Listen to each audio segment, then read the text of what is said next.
When it's time to replace your wiper blades, an authorized dealer can provide you with the right set for your vehicle, and you can install them yourself in just a few minutes. To remove a windshield wiper blade, first, raise it off the glass by lifting the wiper arm to the full-up position.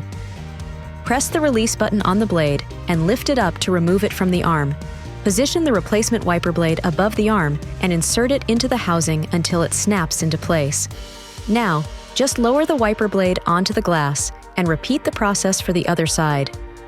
To replace the rear wiper blade, raise the cover and undo the nut that attaches the wiper arm to the pivot pin. Position the new arm and fully tighten the nut. Lower the cover and installation is complete. This video is not intended to take the place of your owner's manual. For complete details and other important safety information, please see your owner's information.